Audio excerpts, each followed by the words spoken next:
नमस्कार, स्वागत है आपका वी टाइम न्यूज पर और आपके साथ मैं हूं पहली चौहान। बढ़ते हैं खबरों की ओर।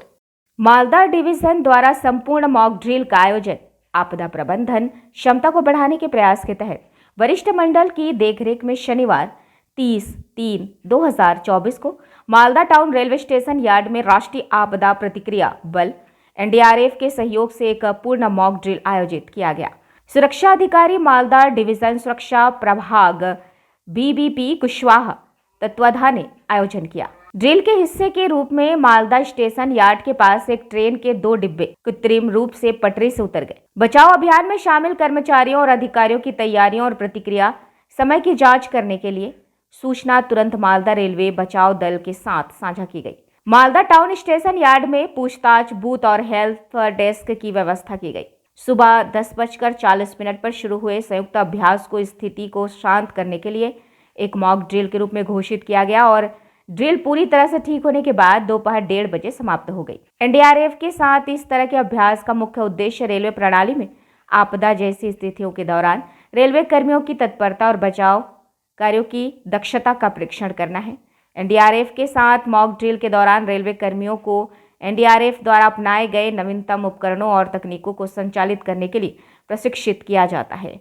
फंसे हुए यात्रियों का बचाव और गोल्डन आवर यानी दुर्घटना के 1 घंटे के भीतर प्राथमिक उपचार और अस्पताल में भर्ती भी सुनिश्चित किया जाता है।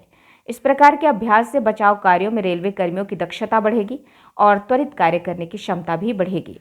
आज हम लोगों का एक मॉक ड्रिल ऑर्गेनाइज किया है, जिसमें सारा आइडिया ये है कि इस तरह के जो इंसिडेंट्स होते हैं, जो बड़े डिज़ास्टर्स होते हैं, जिसमें रिलीफ और रेस्क्यू की ओर काफ़ी काम करना होता है, इसकी प्रैक्टिस अच्छी बात है। इसकी प्रैक्टिस वैसे नहीं हो सकती। तो केवल अभी तक पहले ये सिस्टम होता था कि जो लर्निंग होती थी वो जिन्होंने एक्सपीरियंस किया होता था कोई एक्सीडेंट, वो होती थी।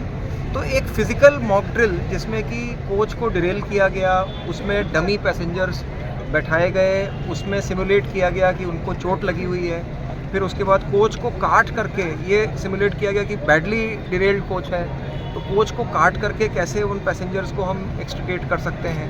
तो इसके ऊपर एक जॉइंट एक्सरसाइज की गई है, जिसमें कि एनडीआरएफ हमारे साथ है, रेलवेज़ की जो हमारी डिज़ास्टर टीम है वो साथ में है, और हमने fire brigade West Bengal government से उनको भी इनवाइट किया था, तो उन्होंने भी हमारा साथ दिया है। तो सबने जॉइंटली मिल करके ये एक्सरसाइज करी है। बहुत सारी सीखें हमको भी मिली हैं, और जाहिर सी बात है कि एनडीआरएफ को भी कोच के डिज़ाइन से फेमिलियरिटी नहीं होती है, तो उनको भी ये पता चलता है कि कहाँ पे कोच में अप्रोच कर सकते हैं, कहाँ पे काटना आसान होगा, कैसे पैसेंजर्स किस तरह से मिलने की उम्मीद है। तो उनके लिए भी लर्निंग होती है, और हमारे लिए उनकी जो वो स्पेशलिस्ट हैं रिलीफ और रेस्क्यू में, तो उनके जो सिस्टम्स बने हुए हैं, जैसे उनकी आपस में तालमेल है, जो इक्विपमेंट उनके पास है, तो वो सारी चीज़ें हम लोगों ने भी देखी हैं और बहुत सारी सीखें हमको मिली हैं। इसके अलावा जो इंफॉर्मेशन फ़्लो है, रेलवे के जो डिपार्टमेंट्स हैं उनके बीच में इंफॉर्मेशन फ़्लो जो होता है, जैसे कि जो मेडिकल डिपार्टमेंट है, जो एक्स ग्रेशिया पेमेंट का काम होता है, जो मेडिकल ट्रीटमेंट के लिए हम हॉस्पिटल्स में यदि कोई पैसेंजर्स हैं तो उनको भेजना होता है, तो वो किसको, हर एक पैसेंजर का अकाउंटल हो जाना चाहिए प्रॉपर वे में कि वो इस समय कहाँ पे है, किस परिस्थिति में है, उसको क्या मदद दी गई है, क्या मदद की ज़रूरत है। तो उसके बारे में भी हम लोगों ने काफ़ी आज कोऑर्डिनेशन अपना एक्सरसाइज करके मैं समझता हूँ काफ़ी इम्प्रूवमेंट किया है।